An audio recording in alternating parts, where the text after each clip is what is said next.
Welcome into episode 3 of the Holton Ahlers Show. Got a big day ahead. ESPN personality Stanford Steve is joining us in just a few minutes. We hope you enjoy the show, but if not, as always... Holton Ahlers turns, and Holton will take off and run himself. He's at the 40-yard line. Holton Ahlers to the 30. Look at him go! 20, 10, 5, touchdown Pirates! There's local politics, bud. It's showtime!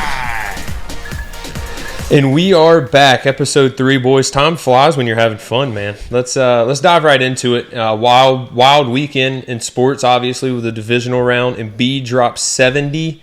2 top 10 basketball teams fall in college basketball. What are your top storylines of the weekend?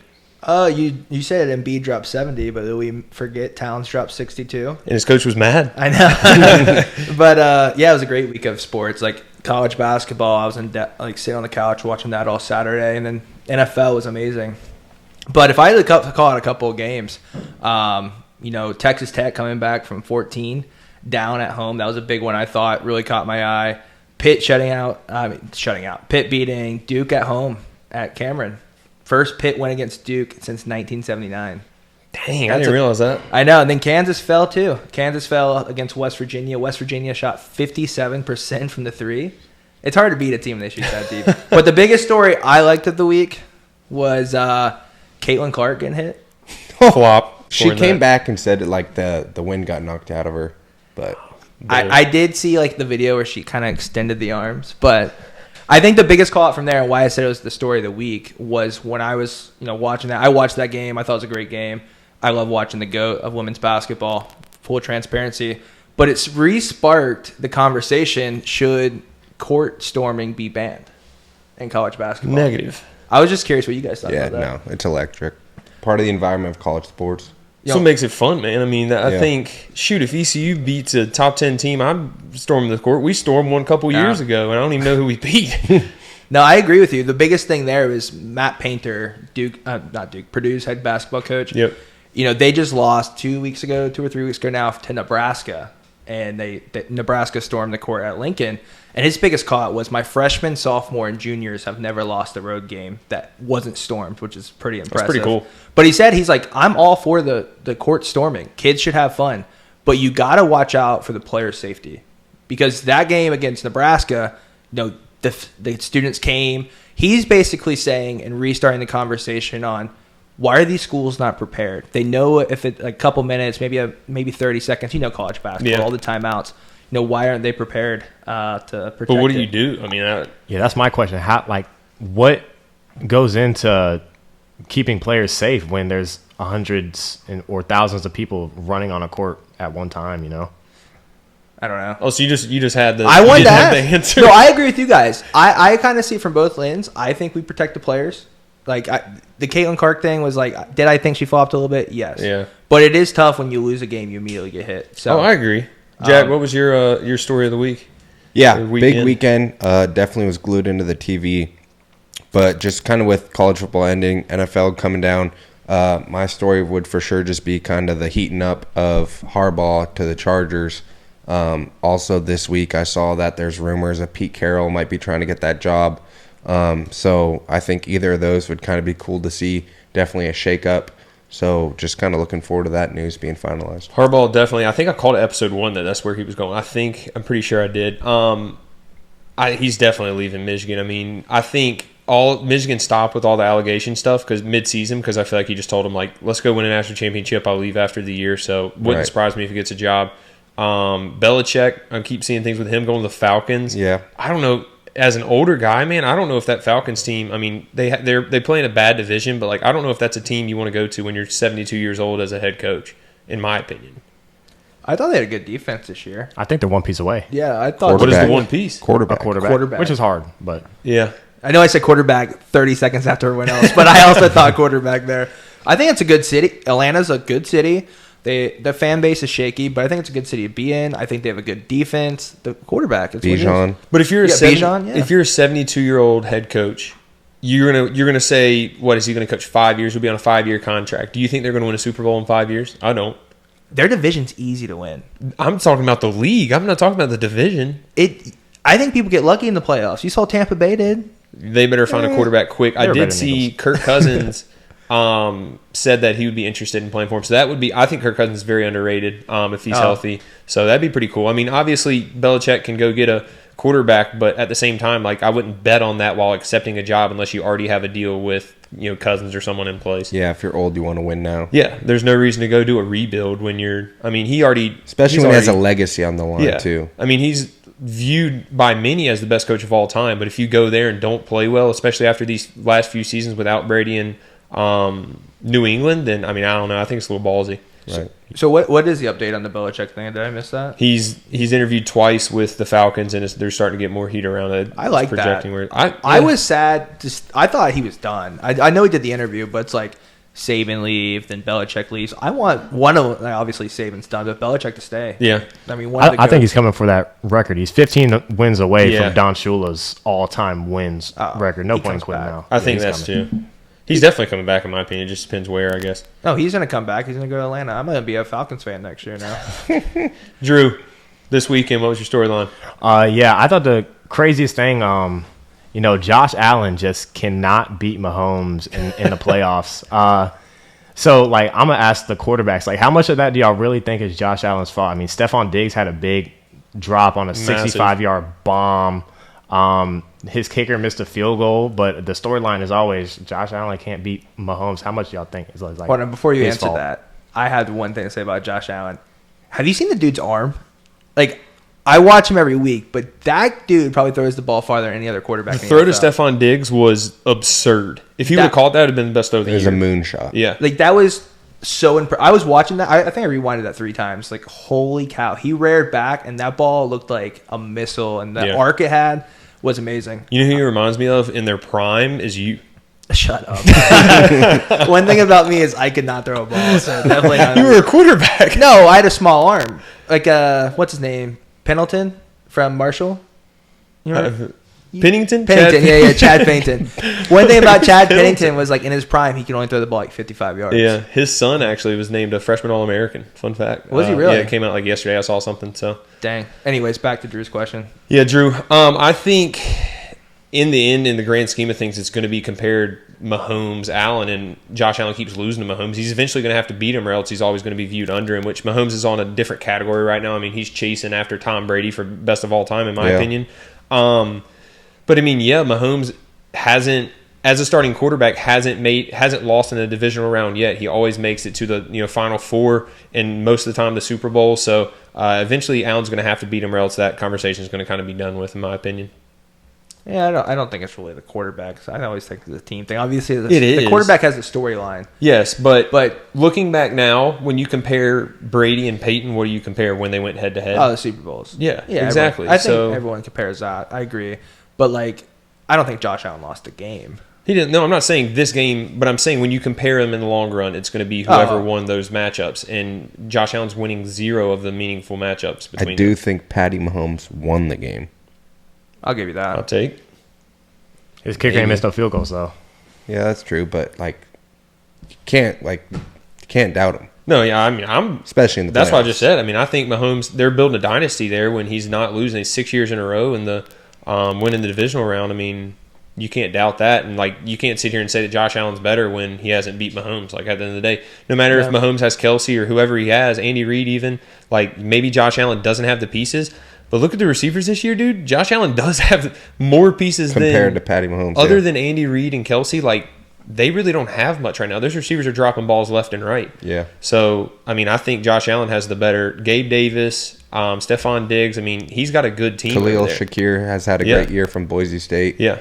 Kincaid, tight end from very Utah. Very good rookie. Yep. Yeah. So, I mean, Drew, that's good call out there. I mean, I think that. Do you have any other? You were talking about the Bucs thing. Did you want to bring that up? Yeah, I thought another crazy thing, the Milwaukee Bucks head coach just got fired. They're 13-3, number 2 in the East, and their coach gets fired after a win. That just seems kind of crazy to me. There's got to be something behind that. Well, I'll tell you what's behind that, Drew, is the Knicks are on a hot streak right now. And they're in the East, and the GM of the Bucks feels the Knicks coming, and he knows he better figure something out quick. Boy. First step, fire my coach.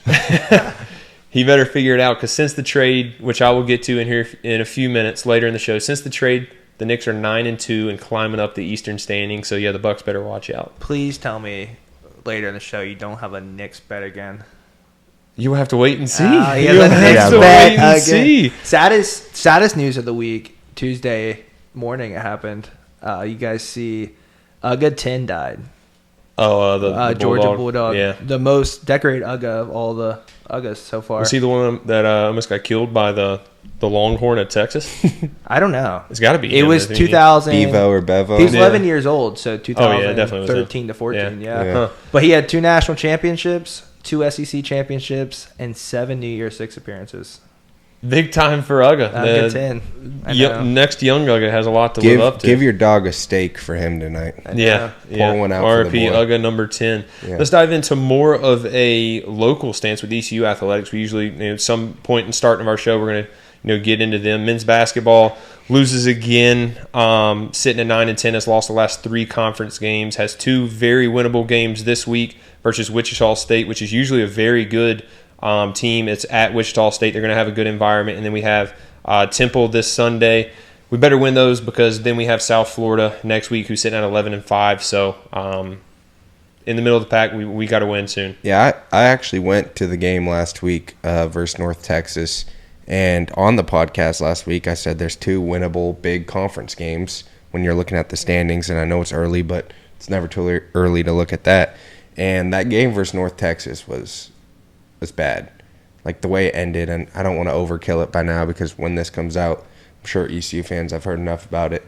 But just the ending of it, to let that win slip out of your hands in the last second, that definitely hurts. And then you go play UAB, had a great first half, second half, hard slope down, and now we're sitting below 500. Yep. So while Wichita State is a hard place to play and usually a pretty good team in the conference, they're 8-10. Temple's 8-11. I think those are 2 games that we have to have. Yeah, I agree. I think that Temple game is a must-win. We beat them already. I think we beat them again.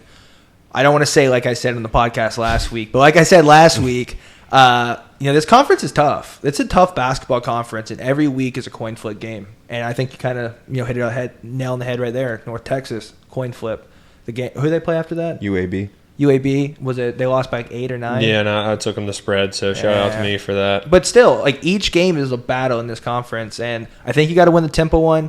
I think Wichita State's a great game you can build up on. Get some confidence. It's still going to be a good Yeah. environment, even though they're sitting at 8-10. Right. Yeah, they're a good team. Yeah. They're a good basketball team, but they have hit Wichita State hit like a 6-7 game skid before. Did they beat South Florida this past weekend? I think it was Who? close. Wichita. I don't know if you guys followed that one. No, they didn't. They covered South the spread. Florida's really good. Yeah, I know they covered the spread, but yeah, I think this is a great momentum to go 2 straight wins. For Yeah, us. so that's it for ECU basketball. Let's shift over to baseball. They held Media Day on Monday. You can find a bunch of that. We're going to dive into that a little bit later later in the episode. Not this episode, but episodes in the future. We have some cool guests coming on. Obviously, the left field segment, which we got a lot of feedback for the idea and the name idea for the left field segment. So keep tagging us at Holt Ahlers Show on X, and we will eventually get a poll together, and you guys can decide on the name on that. What's your favorite so far for the recommendations? Dude, there's a lot. I've got mine. What is it? Someone commented and said Jungle Fever. Jungle Fever. That's a I good think one. that's cool. Yeah. I like that one. Someone said out of left field because it's left field. And Yeah. it's a good idea. So we'll make a poll eventually. There's a bunch of them. Someone said the left field segment. Yeah. Someone, Let's keep it super Nice. simple. Don't overthink it, guys. Yeah. The left field segment. We're trying to make you guys interactive, and that's what you come up with. I Boys. know. Come I on saw now. that. I was like, "Are you serious?" I like Jungle Fever. Yeah. I like Yeah, that. so we That's got we'll get some former ECU baseball players, and we'll get some current ones on closer to the season. Obviously, a lot of excitement around this team with a lot of guys returning. Next, football. Kind of a rough time of the year for football. It's an exciting time for fans, but as a player, you're in winter conditioning right now, and that is as tough as it gets. We have tons of stories on it. One thing that I would say is we do have a lot of transfers, which we've talked about and, met some of these guys now. Is, these transfers, they all look good on paper. I think 12 out of 13 are from a Power 5 school, which we all agree is what we kind of needed. We talked about it last episode. But, winter conditioning is where you start to figure out who's real and who's not. And mat drills is where mat drills is designed to the weak people to literally just Get them out. Get them out of the locker room. And the strong people will Survive and thrive, and that's where your leaders are born. So it's there's a lot of stuff going on right now for ECU football. Kind of, they're in the grind. What are y'all's thoughts on memories of winter conditioning, all of that? Because I hated it. I mean, I remember talking to Sneed when he decided not to come back, and he was like, dude, I'm not doing another mat drill, and I'm not doing another summer conditioning. And that was one of the main reasons. Same with Blake Prohl.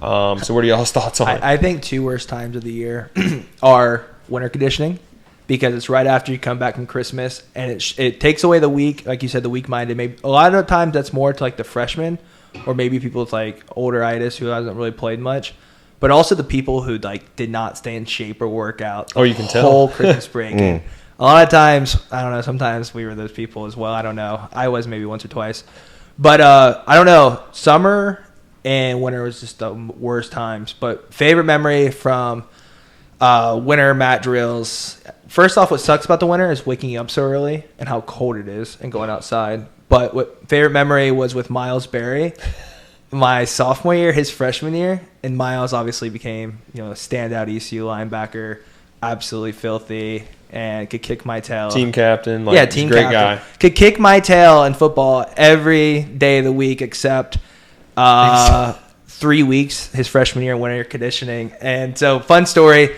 is Miles' freshman winter. So you guys were early enrollees. Yeah, so we were there. We literally got there and had winter conditioning. Yeah, so that winter with Coach Mo's staff, they kind of had like a competition. Every mat drills was a competition. Everything you did every day was a competition, and they kept a tally. And I kid you not, I saw who I was paired up against. Like, oh my god, a top recruit linebacker. I was like, you got to be kidding me! I'm a 4th-string quarterback. I'm about to get destroyed. And I'll kid you not, Miles was one of those freshmen who came in a little under out of shape.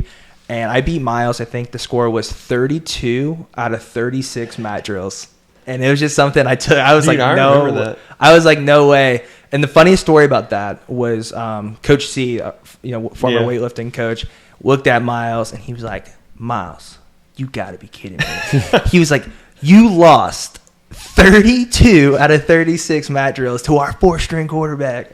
But obviously Miles became a standout. Me and Miles is a good friend of mine. Miles, don't be mad at me for sharing that story, but fun story. We used to joke on him when he was a team captain, like leadership council guy, like starting linebacker for years now. But his first 5 weeks, we were like, dude, who is this kid? And we would joke on him when he was when we got older and he started playing. We were like, what changed? Like you had to change a lot of things, and he did. That first year alone. Yeah. Oh yeah, for sure. Crazy thing is how bad, not how bad we were, but he was one of those guys that took time to develop, and when he developed, he was like a stud. Oh yeah. But that first year, he played that year. I know. That is what is crazy is he played after doing that winter conditioning. The coaches still were like, all right, he's playing this year, and went and played. And obviously he was a great teammate, great player. But one of the nicest dudes outside of football too. But started his career a little slow. Jack, you got to have some winter conditioning stories at Nevada. I mean, it had to be 5 degrees when you were out there. Yeah, no indoor. Not that I think our strength coach or head coach would allow it anyways. But our strength coach at Nevada actually was a previous military trainer, and so really kind of in that mindset all winter. And we would be out there at 5 a.m., 6 degrees outside on the turf, army crawling in the snow. We had this thing called a duskin that honored a military member who had passed away, and Coach was pretty passionate about it. So there was no complaining about it, no bad body language, and it was just a series of pretty tough kind of events that you went through on a football field, and you were kind of with a little group right there of just planks, tire flipping, bear crawling, and so you're just sitting there, and either your forearms are tore up from the turf being frozen, or you got a long sleeve and it's tore up and it's just cold and soggy. So those weren't that great. But I do want to touch a little bit on your comment about just this is a chance for the transfers to fit in. Yep. Because this is when I did show up. My first thing kind of with the team was winter conditioning and mat drills, and being your first year in there, what you really want to do is just gain your teammates' respect. You want to gain their trust, and you do that through your actions each day. You be accountable, you be dependable, and you lead through your actions. And so one of the things when I kind of came in, I was a leader at Nevada, and I came here, and you don't want to step on anyone's toes. Like you're not walking in here, this is my team, not at all. You're just going to be quiet. You're going to do everything right, and you're going to lead by example. And I think once you do that, you gain respect, and that kind of carries into spring ball. And then if you can play on the field, you get more of their respect, because at the end of the day, that's really what matters. Yep. So, I mean, for these new guys, just to come in, earn the teammates and the coaches' respect, solidify that they're here to work and not complain, not do any of that. That's probably like the route that everyone should look to take. Especially with these, I mean, we have a huge transfer class now. So, I mean, there's going to be leaders out of that class, but there's also going to be, I mean, you don't think about it, there's going to be bust out of that class too, and you're going to figure out kind of who those guys are. Now, look, you can have a bad mat drill and still, kind of like Miles, still end up being a good player, but when you're a transfer with 1 or 2 years left, like, you better show up ready to go. This year, these 6 months that you're here, you better be ready to roll, just like you were. I mean, just like Zay was, like these guys that you have 1 year left as a transfer, like, you're not even here a full year. Right. You're here, December till the end of the season. So, like, you better be ready to roll. You better be in shape. So, like, it shows who is focused outside of just here. Like, everyone in the country is going to show up to their lift when their lift says, during the season and during the off season too. Like, as a team, the teams are going to be lifting. They're going to be running. What are you doing outside of that is really going to show, and it shows during mat drills. Right. Yeah, and I think if you're transferring in, you can about guarantee Coach Houston is going to put you in a competition against another player that he knows is a dog. Good point. That is he does do that, and really young kids too. Yeah. High schools. That's one of his big things, like the tire pool. Caden. Oh my god. I got a picture. I'm so mad I didn't send it to Drew. We'll have to tweet it out. I got a picture of Caden after Matt drills. He did the tire pull. And he was like pulling it with his face. So after mat drills, his face was just covered in like skid marks, like a tire literally drove over his face. So yeah, that was the last day of mat drills 2020, right before COVID. Yeah. And I went through all the days of mat drills without getting called out for the tire pull. I was like, Coach Houston will not call out a quarterback. But I was like, he might call out a backup quarterback. And it's the last day, and he's literally like, Caden Norman. I was like, you gotta be kidding me. And then he's like Brian Gagg. And Brian's a lot bigger than me. I was like, is this a fair matchup? And I remember we went against each other, and Brian's a lot stronger. He really a lot taller than me. And I was like, I'm not losing this thing. So I put my whole body on the freaking tire, and I made him pull me, and the whole right side of my face just black. Fun fact is that was Brian Gagg's beginning of his tight end days too. Oh, I forgot about that. So he wasn't even a quarterback then. It's only one quarterback. Oh, you're right. Participated. He got a lot bigger then too. Yeah, he did. He bulked up a lot. Curious, you guys, maybe Holton too. What was the one mat drill, like maybe workout you had to do, or mat drill competition that you guys absolutely hated? Because I absolutely hated the tire pull. Just curious if you guys tire pull or anything else. I lucked up, and Houston never threw me out there for any of that. But the perfect 30s, we've talked about before. Perfect 30s, Houston's first December here, when he was really trying to set the tone. I'm pretty sure we ran 30. It was either 29 or 30 perfect 30s where you got to run full speed. The whole team can't show any like discomfort or anything. Yeah, it was bad because we needed a culture change, and that was probably mine. I did get called out my first year because I was here for 2 years. Obviously, my first year I got called out for the tire pull, and like that stuff wasn't too bad for me.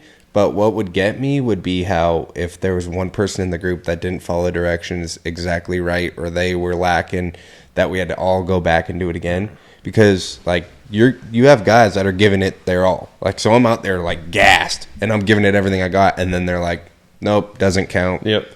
Guy behind you was BS, and so it's like good. Some fights. Yeah. Coach Tesh, he had a drill where like there's 6 people that go at one time, and they all like go under a chute and things like that. And if one person messes up, that whole group goes back. So one group could go about 6 times, and then the one before goes like once or not at all. So then like you go to the next station, and coach is like, oh, you're getting your ass kicked. Well, yeah, I did 6 reps. He did 1. So, Drew, what was your tire pull record? 0-0. Oh, Jack, what was yours? I was 1-0. 1-0. The craziest one was where they had like the little like almost backpack like straps with the chain, and you just gotta, I don't even know how to describe it, crawl, and you gotta crawl the guy past the line. Is that the one where it's kind of like you're wearing the backpacks, you're facing 2 opposite directions, and you gotta run, and you gotta try and to the pull chains the between you, Yes. like tug of war. Yes, but bear crawl tug of war. Yes, Yeah, that's a good way to explain it. That's winter conditioning story. Kind of ECU athletics as well. We might get into it a little bit more later in the show with some bets. Maybe am I hinting at something? No, they lost me last week. I can't go with them again. Let's get on to the championship round. Chiefs Ravens. Ravens -3 in Baltimore. They looked really good this last week. Lamar's curse, I would say, is gone now. People said he couldn't win in the playoffs. He hadn't played well. Looked really good. Their defense is as good as anyone's. What are y'all's thoughts on that? Jack texted me at halftime and was like, "Uh-oh, the Ravens aren't looking too good." I literally texted him, half hour later? I was like, "Dude, I don't know what you're saying about." Yeah, you had to wait a half hour.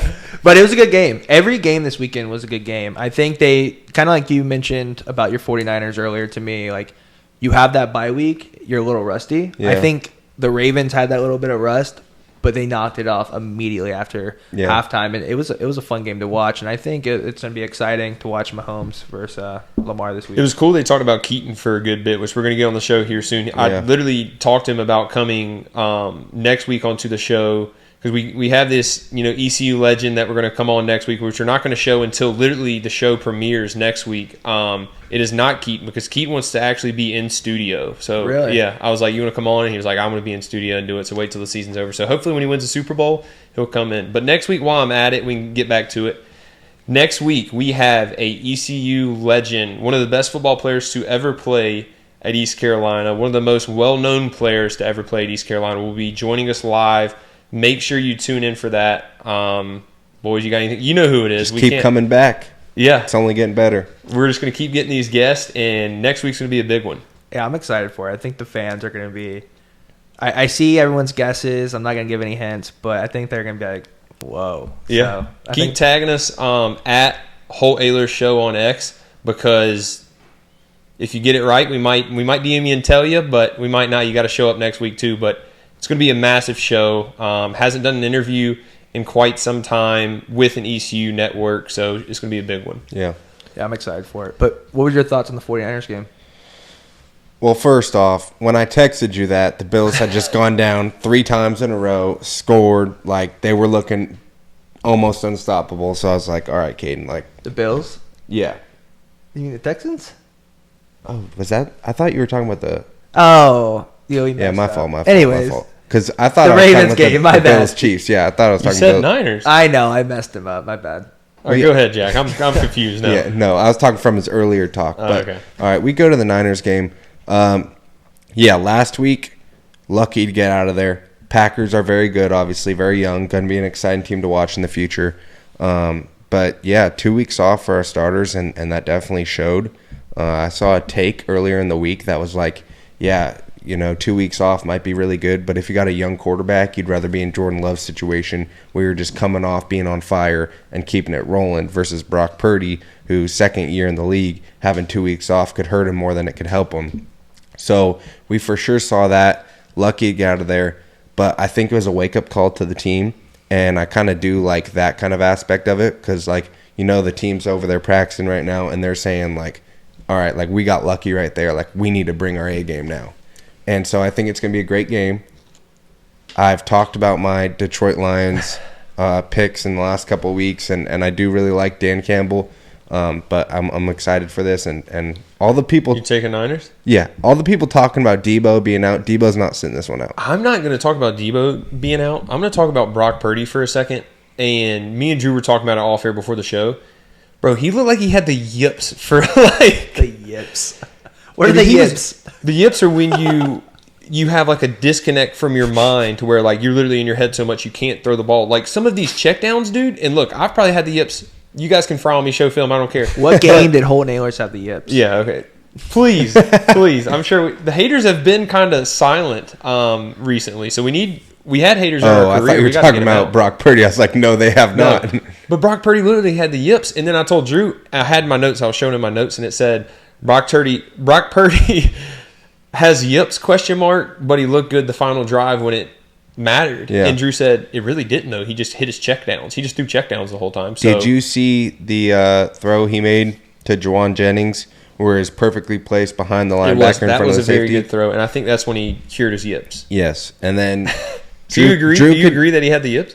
I don't know about the yips, but like for sure things weren't going his way. Like, and he acknowledged that. He was like, yeah, the weather's like a lot of things didn't go my way. He's like, but that's football. But I guarantee you, he has tiny hands just like Caden does. He has the same size hands as Patrick Mahomes.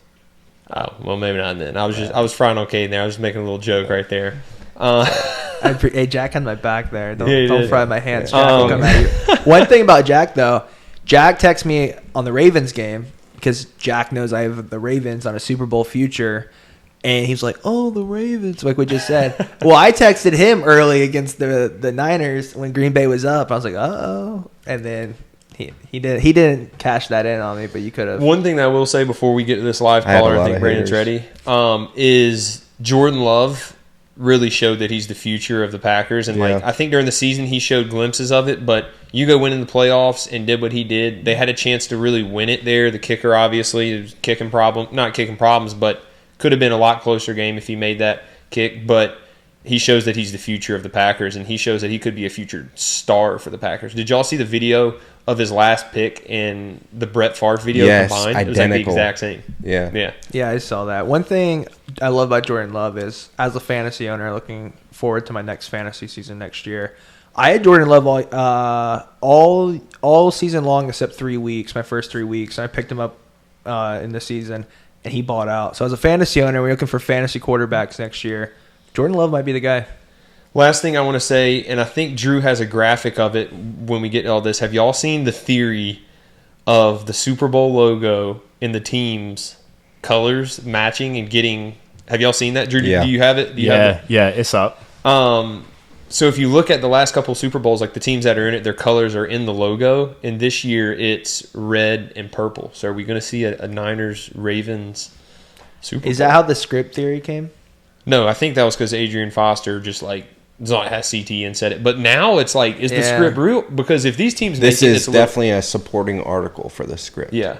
So if you're watching, check out the graphic because that is kind of sketch. No, I kind of see it because that one flag, I think it was fourth quarter last year. No, I'm talking about the game, the Bills Chiefs game. Okay. So fourth quarter Bills Chiefs game when the Bills got that stop, and they eventually got the stop on the next drive, but they had that pass interference call. Do you guys remember that? And the Bills were like celebrating, and they threw the flag. I literally was like, this has to be a script. Like, who throws a flag 15 seconds late? Or like, what about when the Bucks didn't call a timeout at the end of the Lions game when they could have had the ball back with like 40 seconds? That was weird. Yeah, before the show, Drew was like, the Bucks just fired their head coach. And I thought he was talking about him. Yeah. Because he didn't call a timeout. I didn't realize he was talking about basketball because they're scared of the Knicks. But like, well, let's move on to the live caller. Drew, is he ready? Yeah. All right, so this next live caller is brought to you by Anson Belts. Go to ansonbelt.com to see over 10,000 combination of holeless belts. Lifetime warranty. There's a ton of different things. They hooked us up. We're going to post it on social media. The walk-ons are hype as could be. They sent us some stuff. We're going to send our live caller an Anson Belt if he gets his question right. Caden, you have a little bit to talk about it? Yeah, what I love about the lifetime warranty is, let's say the belt breaks. Let's say you have some damages. They'll look at it. And they'll get you a brand new belt. So I'm excited about the package we just got. I just saw them. I was like, they're pretty sick. They got the nice buckles on them. So check it out. Get you an Anson belt and tag it at the show. Maybe we want to see you with your belt. Yeah, the official belt of ECU Athletics. Oh, I forgot about that. And the Holton Ahlers show. For sure. Brandon, can you hear us? Yes, sir. How y'all doing? Good, man. How are you? I'm good, man. Tired, but good. For sure. So we're going to change up the live caller. I know you did one of the practice episode with us, so we're going to change it up this week. We're not going to do a full Holt Huddle and tell you a play. We're actually going to do something else here in a few minutes, but first we're going to give you a chance to ask us a question or two, and then we'll get to the next part in a second. So fire away. I'll go back to the guys who are on the team, this year. Obviously it was a down year, and it was not fun. I know for the players, as fans, the people who love the Pirates. But I just want to, what was the morale like in the locker room? Us as fans and people in the Pirate Club, people, all over. Think we know, what's happening. Players, how the players are feeling, what's going on with the coaches. The coaches aren't doing this, they aren't doing that. I'm not particularly one of those people, but it is interesting to me to know what you guys were feeling in the locker room. How you were feeling dealing with obviously a 2-10 season. Yeah. So that's my first question. Yeah. So this is Jack here. Appreciate you coming on. And that question's kind of one that we kind of get asked a lot, I feel like. But honestly, like, what's kind of tough about this is players and coaches in a 2-10 season, it's going to be tough. And because the amount of time and effort that we all put in, coaches probably more than players. We all really, though, live at the facility during the season. So that's pretty tough. But as a collective, as a whole, I think that our culture in the locker room stayed pretty strong. And it speaks to Coach Houston's culture. The team, we stuck together. We went out there every day, and we tried to just put our best together. And obviously we fell short a lot. But as a collective, we went out there every practice, every game, and we stood out there, and we did what we could do. And that's all we did. We tried to do the best we can. I'm sorry about that. But yeah, I mean, obviously it's hard when things aren't going your way, and we acknowledge that. Obviously we weren't pleased with anything that happened, but speaking like what you were asking about with culture and how the locker room was, I mean, we stayed together. We stayed through it all. If anything, honestly, it kind of made us stronger. Brandon, what else you got for us?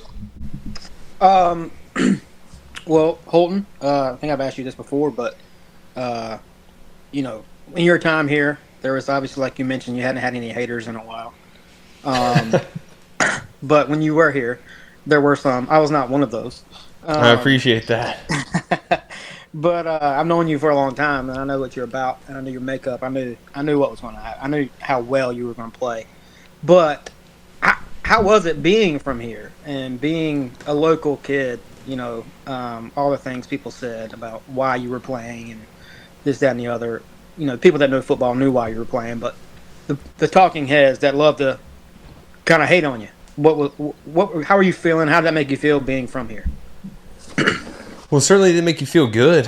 But, at the same time, I felt like people were disappointed in me and disappointed in the team for not playing well. But at the same time, I mean, I was already disappointed in myself. So I had really high expectations for myself to where, any external noise really didn't affect me. Mute him, Drew, while we talk. Right. The only thing that really would affect me, and look, I knew when I committed here, and I was 17 years old when I did. And when I came here, I was a starting quarterback at 18. So, I was young. I didn't know, how hard it was going to be. But I also knew that I was tough and I could handle it, and which I feel like I did fine. But the one thing that kind of got to me was, when people threatened my family. I had death threats. I had everything in between. But, I had people saying stuff when I would go in public. But when that happened with my family, that's just one thing that I didn't really appreciate. At the same time, it's college football. That's what it is. You're a quarterback. If you win games, people aren't going to do that stuff. So it comes with it. But, it was a lot tougher probably than I thought it was going to be. But, at the same time, I had such high, internal expectations that the external expectations really didn't weigh in on me, if that makes sense. Oh, yeah, for sure. This Caden here. I'm curious. I like that question from Brandon, but curious if you could think of one moment when, that caught your mind. What hater comment or hater question or post that you saw sticks to your mind that made you laugh the most or stuck out the most? It's got to be the local politics bud guy, right? I mean, he's the one that I laughed about. I could go through my DMs and show you all, and you'd be like, whoa, people are a lot more harsh than Jack figured out about it when he had a targeting on J.J. McCarthy for Michigan fans. But probably the local politics bud guy, just because, I mean, people were saying I'm starting because my dad there, and there was conspiracy theories and all that. Speaking of that, this guy is evidently, I was trying to have him on the show, so I asked Pirate Radio, I was like, who is this guy? He's he has an alias. So we're trying to find him to get him on the show because he's kind of it sparked a little interest in us, and that's kind of the vibe of the show is we want to, we don't just want to have fans like Brandon, but we want to have haters on too and, debate with them. So if anyone knows the local politics bud guy, please send him our way. We will be nice to him. I will be nice to him. But we have some facts we would love to talk about with him and invite him on the show. He's a free invitation anytime he wants to the show. But Brandon, it was tough. It was tough. That was a great question. But at the same time, I had such high internal expectations that external, it affected me sometimes, but I was already disappointed in myself if we didn't win. So that kind of answers that question. You got anything else for us? I think this is for everyone. This will be the last one. There's been a lot happening with Pirate football. How are you guys feeling about next year? Like I'm pumped. I think it's great, but you guys are a little closer to it than I. Yeah, I mean, I'm excited. I think there's a lot of potential. I mean, the defense is there. From what we believe, the defense is going to be just as good, if not better, than last year. Obviously, you're losing some pieces, so we got to fill some pieces. But offensively, we're bringing in transfers that hopefully can make an impact. Obviously, you start with quarterback. Then as an offense coordinator, we got 2 quarterbacks and a new offense coordinator. So you got to hit with those guys first. Like we said earlier, there's going to be bust out of this transfer class, but you got to hit at those 2 positions. And then if you hit at those 2 positions, then you have a chance to be pretty successful. Jack? Yeah, I think that Coach Houston was aggressive, and I think he made the right moves. People wanted to see him make some things happen, and like you just said, I think he went after it, and he first got the coaching staff, young, energetic group.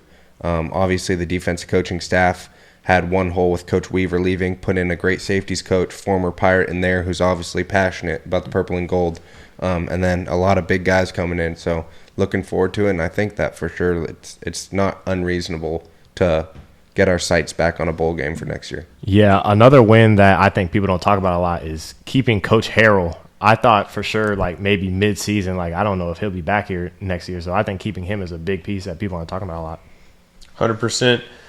Brandon, Drew has a question for you now. We're going to change up Holt's Huddle this week. It'll be 1 minute long. Drew's going to ask you a question. You'll see the graphic on your screen as well. He's going to ask you a question. If you get it right, you get a package from Anson Belt. You good? All right. It's a trivia question. It's a trivia question. ECU football trivia question. Drew. Oh, good. All right, I'm putting it on the screen, but I'm going to read it out to you, then I'm going to start the clock once I finish. You have 30 seconds. All right, well, 15.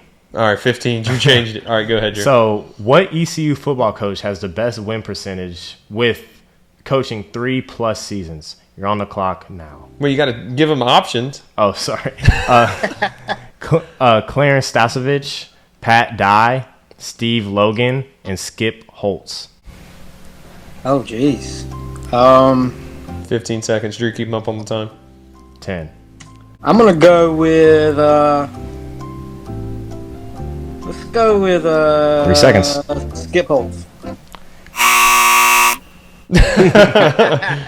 The right answer was Pat Dye. I figured that's what it was. You should have went with Pat Dye. Appreciate you. Appreciate you, Brandon. Thanks for joining the show, man. We'll get you back on soon. All right, have a good one.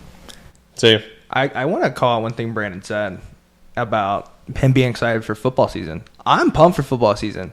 Like, there's nothing to look forward to. I think there's baseball, but, like, I'm a football guy. And I was in the shower this morning, and I was like, Oh, nice. Yeah, I was in the shower this morning before work, and I was like, oh, my God, this transfer class, 12 out of 13, Power 5, quarterback battle. I'm pumped. I agree with you, Brandon.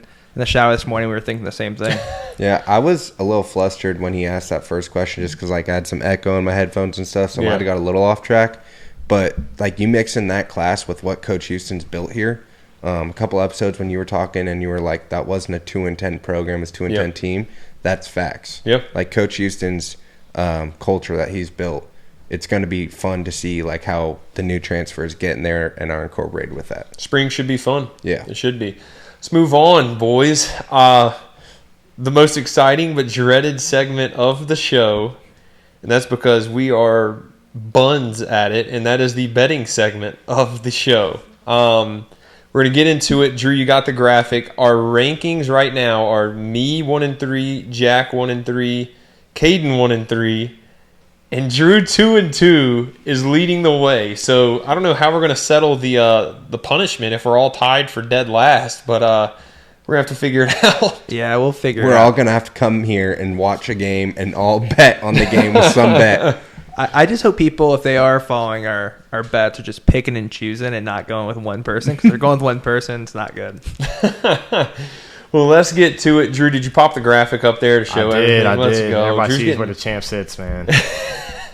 He's getting better at producing. It's not over yet, Drew. By the day. It's a month. We got 2 more episodes to go. This episode's a huge one. Caden, let's start with you. Who do you got this week? Yeah, so I'm going to start off with NFL. I wanted to see The Chiefs go home last week. I wanted the whole Taylor Swift ordeal to go home. Even though I liked it, wanted to see it go home. And I think I have to go this one because I have a futures bet on it. I have the Ravens and Lamar, packing up the whole Kelsey family, packing up Mahomes and sending them home. So I'm going Baltimore with a little bit of a juice line, -2. You can buy the line down. I know it's -3 right now, and I'm probably like, why do you want it -2? I'm just like, I just don't trust the -3, so I'm gonna juice it to -2. Maybe I'll get it -3, but -2, -3. That's where I'm at. And then I have Kansas basketball. I always have to ride basketball. And right now with my official plays, I'm freaking 0-2. But I got Kansas on the road against Iowa State, and I think Kansas they had a bad loss against West Virginia. Someone shoots 57% against you, it's tough to overcome. But I think they overcome it. They bounced back this past game against Cincinnati. They're an electric team. With McCullers Jr. and Dickinson. So I think they're going to win this one. I think it's probably going to be probably -3, 4-ish line. They might be plus money, but I like Kansas as well. This is going to dig you out of the hole? I'm going 2 wins. All right, let's go, Jack. Who do you got? Well, we're battling for 500 here after I go perfect this weekend. But first one I'm going both player props, both NFL. Are you stealing Drew's thunder right here, man? Yeah, well, he cut out on week 1, so I was like, you know what? I'll step in and start being the player prop guy. Maybe put some pressure on him. But my first one, I'm going Patty Mahomes over 1.5 passing touchdowns. It looked last week like Kelsey, like their connection was kind of back to what it was. Throughout the year, that kind of disappointed me a little bit. I think Kelsey kind of fell off a little bit, but it's good to see him back last week. So I'm taking Patty Mahomes over 1.5 passing touchdowns. And the second one, always got to throw a Niners one in there. I'm going Purdy over 21 completions. Last week he had 23, and one of his main targets, Debo, was out for a good half of the game. And it was raining. Yeah, and so I think that with Detroit's secondary kind of being part of their weakness on defense, I think we're going to throw the ball, no rain, Debo's going to be back. I'm taking over 21 completions. I kind of like that. Those two seem pretty good. I need to start looking at player props. Drew. All right. Obviously, on these bets, I've had y'all's back. But you know who else has your back? Worth Chiropractic. This segment is presented by Worth Chiropractic. Worth Chiropractic is your local choice for chiropractic care. Automobile accident, they specialize in treating automobile accidents and slip and falls while working closely with your attorney. Everyday back and neck pains or sports-related injuries, they offer safe, natural care to get you back to being you. No drugs or surgery, so it's convenient, comfortable, and cost-effective. And the first consult is free. Worth Chiropractic, 2 convenient locations on Arlington Boulevard, free consultations, and they work with your loyal and file your insurance. 1-800-BACK-DOC today. Nice, Yeah. Drew. You'd be good at that TV commercial that was always up as a kid, where it'd be like, for $19.99 you get blah blah blah 1-800. I'll tell you, Drew's becoming a star. Now he's reading ads because he's the top of the freaking betting segment. All right, Drew, get to your bets. Who do you got since you're at the top? I guess the listeners are going to listen to you more than anyone else right now. I mean, I'm still 500, so but listen to me. We're going to get to the promised land eventually. So I actually got the Ravens too, but I kept them at -3.5. I think they really are just better than the Chiefs. I know it's hard to go against Mahomes, but I'm going to do it. I think Lamar, he's getting the offense going. The Ravens, statistically, they got the best defense in the league, and they've been playing lights out for probably about the last 6 weeks.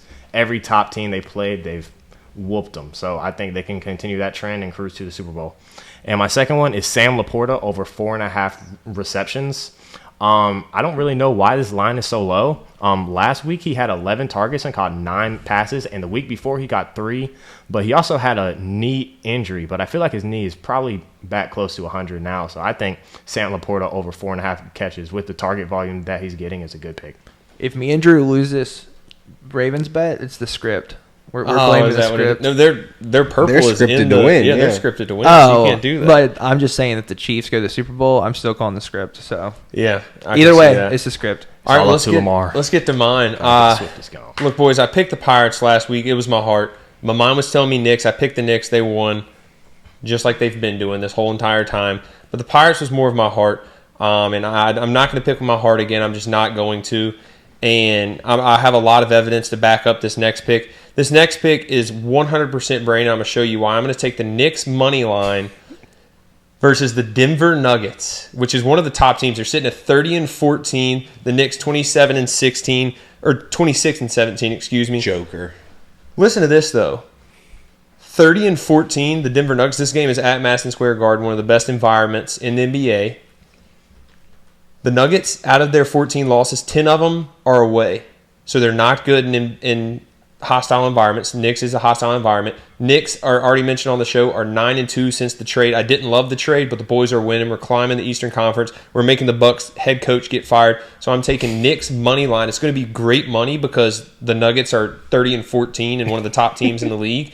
But the Knicks are going to prove that they're the top dog now, that we're on the rise. I'm taking Knicks money line versus the Denver Nuggets. What if they're like underdog? You're not taking the points?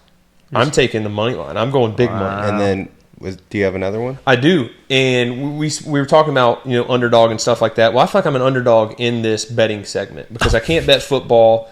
I got to ride with basketball, college basketball. I'm going to start looking at hockey. I really don't watch hockey, but I can't do football like you guys. Look, I'd be 4-0, 5-0 if I could do football. Stop it. You guys have no excuses. I have an excuse, but not anymore. So I'm going to just pick the underdogs. I should get double the points because I'm riding these underdogs, and they're going to be like plus 400.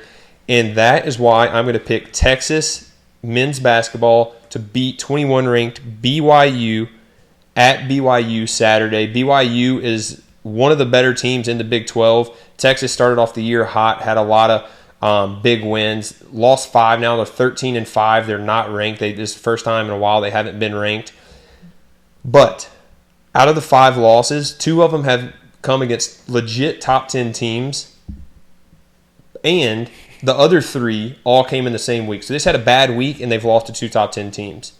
BYU's going to show, I'm going to take Texas money line. They're going to be an underdog.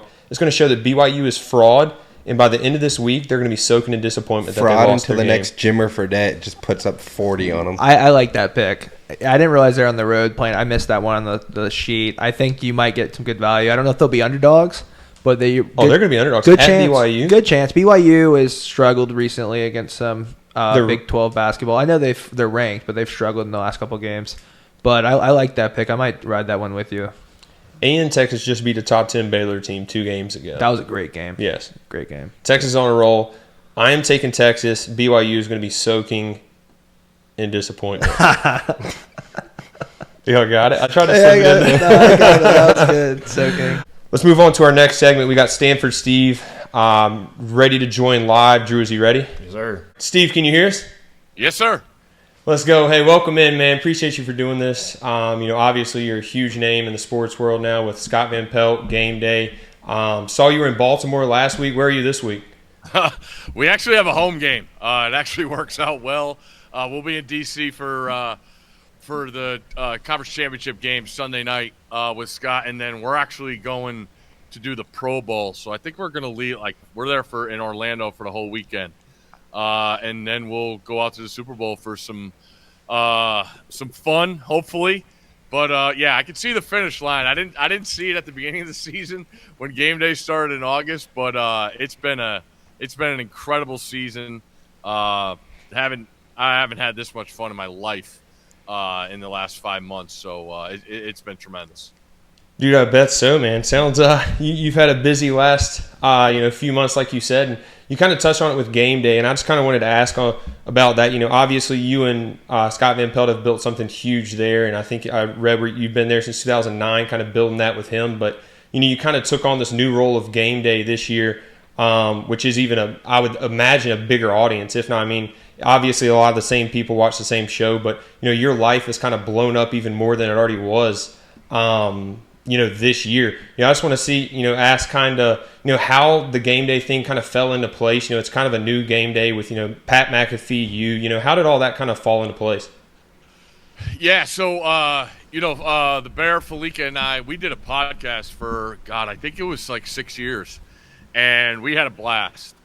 We started out, a guy, Chad Millman, who went on to start the Action Network, came to us, was like, would you guys be, this is 2014, 2015, I didn't even know what a podcast was. And we seriously, and we joined we joined him, and then the following season we were like, why don't we just do it, Chad? You're more of an NFL guy. We could do the college and see what we have here. There's definitely a space. We know how passionate the college football fans are, and on top of that, you start talking some spreads and some lines, and you create an audience.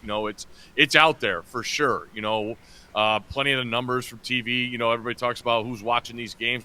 Gamblers are, and now that there's more places where it's legal, and going to these college campuses was really eye opening. Seeing the college kids and with a little action on the the NFL Thursday night games and being at restaurants, and it's just a different world now. But as far as how it started, I mean, Fleek and I did that podcast for how many years? I had done Game Day Radio. I produced the show for about 07 to probably 2012, and so I knew the guys. We got to hang around Herbie and went back then. It was Fowler and Coach Corso and everything. So I had some stake in the race. And then when Felica left for Fox, the decision, they came to me, and I sort of put myself out there. I talked to my boss at SportsCenter. I said, hey, this is an opportunity they need and they want me to be a part of it. And it started with the bowl games last season.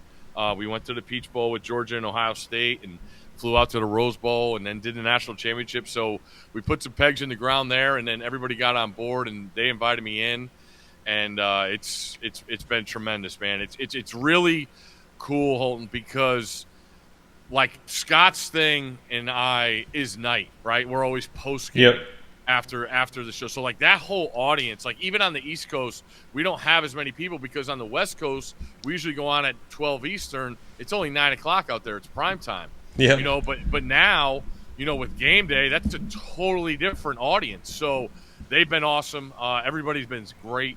And like I said, it was, being a night guy, mornings weren't my cup of tea or my favorite thing. So just the energy alone, being in Charlotte that first week and taping, segments before the show starts and feeling that energy, it's like, man, you gotta be ready. I don't think I saw 8:30 p.m. one Friday night during the season. Seriously, like it was just, mixing the schedules and being with Scott on the road for Monday Night Football. Like Monday, Friday, I was like, I was eating dinner at like 5:00 in bed, watching that Friday night game, whatever it was. So it was a turn of events, a little something different, but like I said, fun as hell. Dude, for sure. I think another question you hit on it there is like, you're finally around these college campuses, and it's a different type of energy, and college football and college athletics, there's a new energy around it with NIL too, and it's a new world in that, with conference realignment. What are your thoughts on, I guess, NIL and conference realignment? You're around these, student athletes now. You're around the big games. College GameDay obviously is at the biggest game each week. What are you hearing from these coaches, and what are your thoughts on it? It's tough. I think when you talk to guys and they realize the hardest part and maybe the dumbest part is they have to recruit guys that are already on the roster. Yep. Like you have to re-recruit them and make sure everybody's happy and, be the nice guy, because everybody's out there, clawing at your roster too. So I think it sucks. I think it's wearing on coaches. I think the calendar really, as far as the transfer and the NIL, I think that's the biggest problem. Like if we can move the calendar to where it doesn't have anything to do with the season, even if it's spring break, everybody basically, I think, does their spring ball before spring break, or even if it's the week after, school gets out in May, where it's like, all right, you put in your time, but like now everybody knows their roster. Okay, you have 3 weeks, make your decision. That's the biggest problem. I can't imagine these teams. I mean, look at Alabama, Michigan, and the other. I mean, Washington lose their coach. Yep. Everybody's leaving. Like I can't imagine the sleepless nights these guys have being in the biggest stage there is. Washington and Michigan are going to play for the national championship, and these guys are doing background checks to see if their guys are good, and then their coach leaves because Saban retires. Like everything you did probably didn't mean a thing in those weeks because of coaching changes. So I can't. It can't be fun. or as fun as it was, knowing that you have to re-recruit guys and keep guys happy that are already on your roster that you put so much time in. You ain't lying, dude. I mean, I talked to Coach Houston, our coach, obviously at ECU, who you've met. And I straight up asked him before I left. I was like, when you got into coaching, did you ever think that this is where where it would lead to? He was like, to be honest with you, no. And that's the reason why, honestly, I probably won't get into coaching unless they fix the NIL stuff, because you recruit a kid in high school for 4 years, and he has one good year his freshman year, and he's out to a Power 5 school, especially at a school like ECU, a Group of 5 school. Like, it's tough, man. So, Jack, you got something for him? Yeah, what's up, Steve? This is Jack. What's up, man? Kind of going back to college game day, for as long as I could remember, like waking up on Saturday mornings, that's what would be playing in my living room. And now waking up the past couple years in a hotel getting ready for our games, it's the first thing I turn on. This past season, you would go to college game day and you'd have a different university's jacket, quarter zip, some kind of swag on from them. Was just curious kind of like how that came about and what you would choose to wear each week. I started, wearing teams, and obviously the ECU thing, blew up with Scott and Sports Center with just a T-shirt. Right. And, we just always had that connection. And then at game day, I was like, what, am I wearing a tie? Like, I've never worn a tie on TV. And they're like, no, keep doing what you're doing. So now I'm like, you know what? Like, I don't want to wear Power 5 teams. Like, I want to, show some love to non-Power 5s and be able to do that. So it was random. It caught, lightning in a bottle with people reaching out. I know the question is coming probably, how are we going to get game day to Greenville? That's still a work in process. I tell them, the people on game day, what it would be after, you guys treated me like a king last year. But I just tried to show love. It was, I think I was in Washington and I wore Montana Grizz. Yeah. And so the next morning, like I had to fly to LA for Monday Night Football. So I wake up and I get all these tweets, and I'm looking at, I'm like, I didn't wear that yesterday. And Idaho that's what happened. I wore Idaho, and Montana beat Idaho.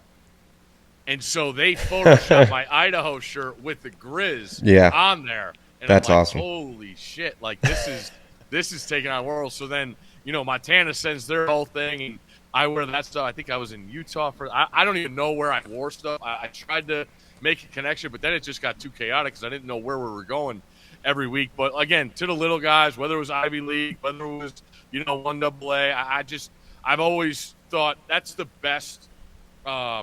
It's the best thing about what Scott and I do on Sports Center. Like, when we show the little guys, like it's a big deal to be honest. LeBron James could be the best thing Scott saw every night to start our show. Right. Like, when we show, McNeese State last night that has an unbelievable comeback and wins a hoop game, like, that stuff means a lot to those people that they're on that stage. And I just always thought that's the coolest thing, because I've always, I grew up in Connecticut, one of the smallest states there is, and I'm always, have that little guy mindset, and I just think it's always cool to give the little guy some shine. So that was the basis of that, and I appreciate you recognize that. It was a lot of fun. Yeah, for sure. I mean, you guys probably saw when you went out to Montana versus, Montana State this year.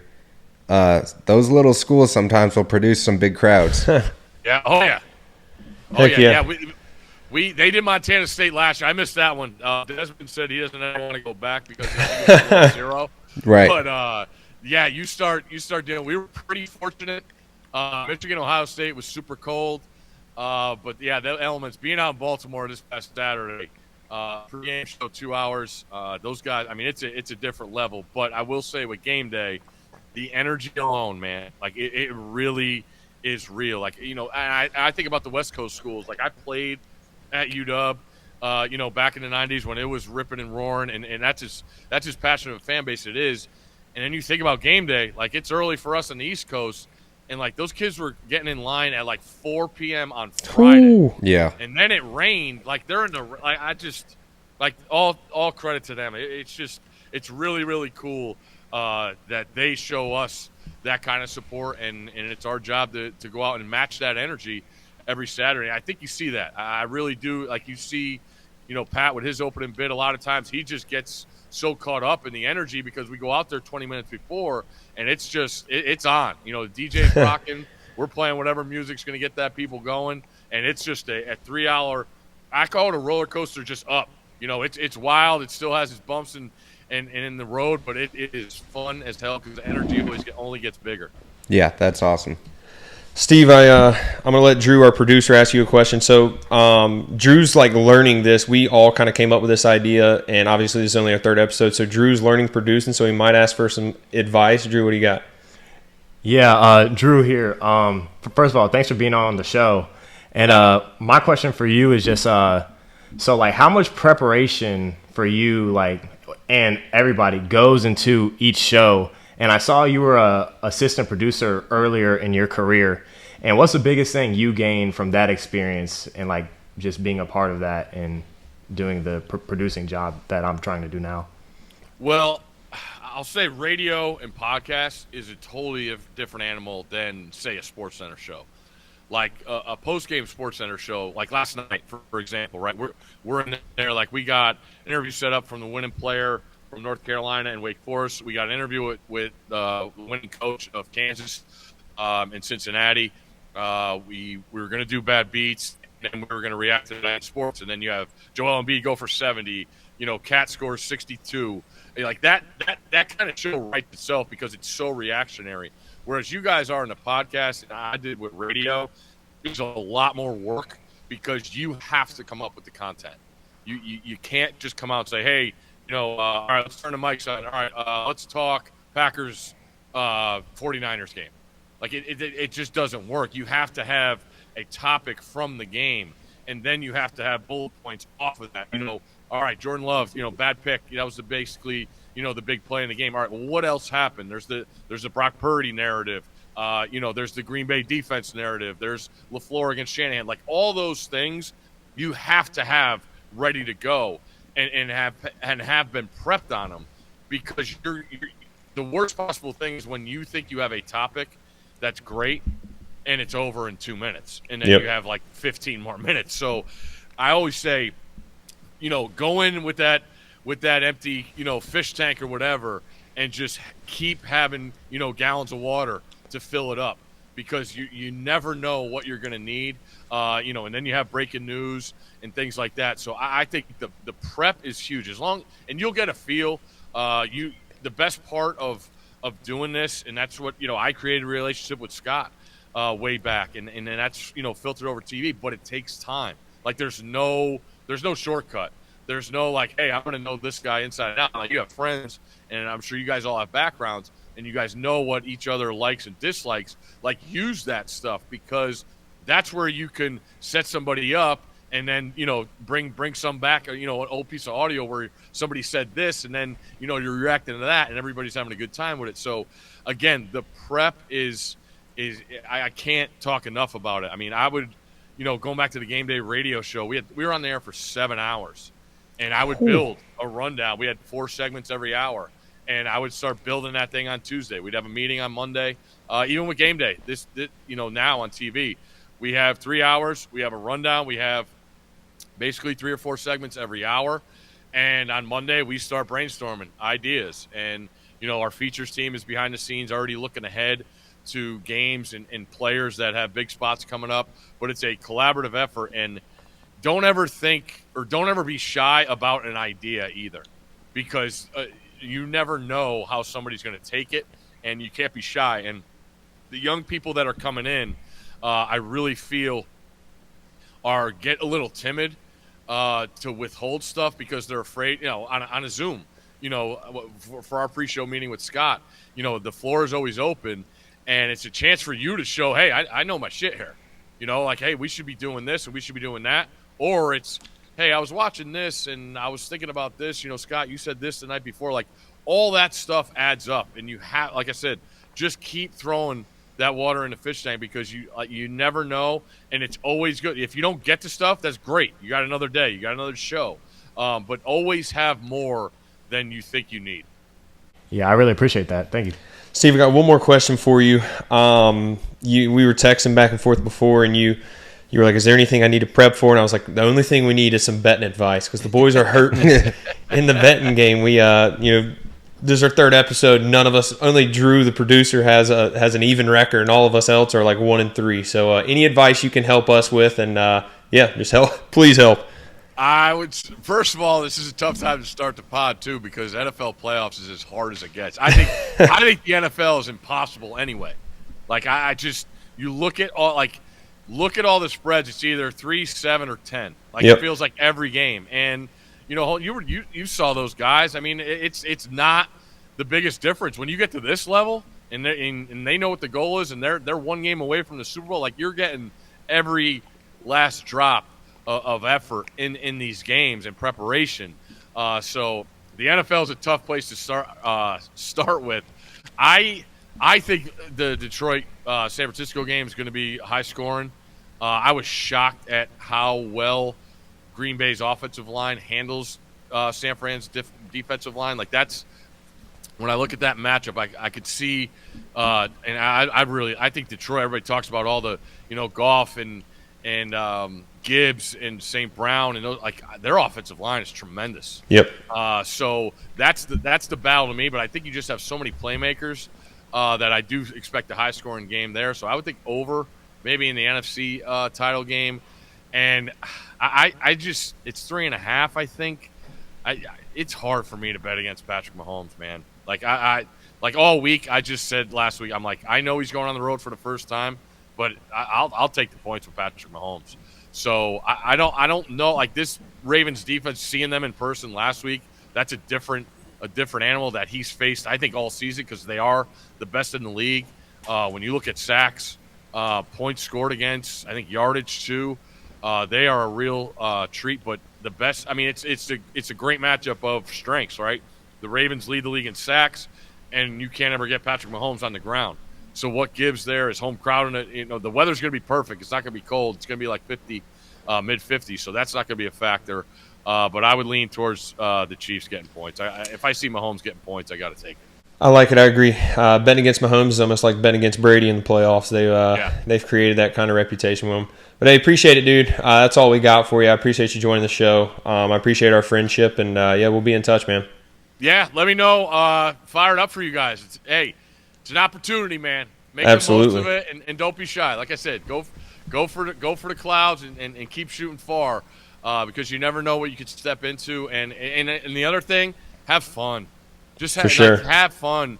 It's the most important thing that I could say. And the best part of what I do, I wake up and I have fun. Like I'm going to work, but I'm gonna have fun that day. So you guys like this, keep pursuing it, and like I said, have fun. That's the most important thing.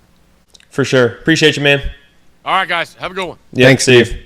What a cool interview, boys. That was cool. He's super busy right now, obviously, with College GameDay. Scott Van Pelt is a night show. We film at nighttime, so he really made sure to take time out of his day to do that. So we really appreciate that. Yeah, super cool. One thing I'll be looking at least is his bets versus ours. Does he go undefeated? And I know me and Drew went against him on the Ravens game and Chiefs, so we'll have to see. It's fun talking to him for sure. Grew up watching Bad Beats, one of my favorite segments with them. So that was definitely it was cool. Hey, next week the guests keep on coming. Huge ECU legend next week, former football player here. We're gonna ask questions that people haven't been able to ask this guy ever since being at ECU. So it's gonna be a huge week next week. We're gonna keep teasing it. We're not gonna tell you who it is. Tag us. Don't tell them too much. Yeah, tag us at Holt Ahlers Show on X. Tell us who you think it is. And that was fun. Hey, before we end though, we usually, we're gonna have fun with. We're gonna be, laughing, making jokes and stuff. But on a more serious note, before we kind of end the show, I was scrolling through Facebook this morning, and we're all Christians here, and obviously we want to make a positive impact on the show, and it's already doing way better, and more things, and more people are listening than we ever could have thought, and so we appreciate you guys. But we'd be foolish to not use this platform to spread positivity, to be good, to do good. And I was scrolling across Facebook this morning, and a family popped up, and it was an ECU family, and it was the dad posting, just kind of asking for prayers for their son, Josiah Bridges, who is battling cystic fibrosis. in the hospital right now. He's in ICU. He's been on a ventilator. He's now off the ventilator. But Drew's going to post a picture on the feed right now. It's literally him with skull and crossbones up with ECU stuff all around his room. They had a purple room. Yeah. And he just talked about the positivity of what ECU means to him. And he posted in the ECU football Facebook page that I'm in, just kind of asking for prayers. And I got a chance to talk to the dad, and he just talked about they live in San Antonio, so once a year they go to the closest game there, and that's the highlight of the year. Just talked about how much Josiah looks at ECU sports and looks up to us. Even he said he's watched the show before, so just want to say if we're not going to ask for money, they're not asking for money. We're just asking for prayers. We're all Christians. We want to spread good, and we all believe that prayer works. So we got a lot of people watching now, and it's a platform that we're very blessed and very thankful to have. So we just ask you guys to join us in prayer for Josiah Bridges and his family. And Josiah, we know you're watching, buddy. Keep fighting. We're going to have you call into the show here soon once you get healthy, and keep fighting, buddy. Pirates are thinking about you. For sure. Thank you guys for listening. That's episode 3. We'll see you next week.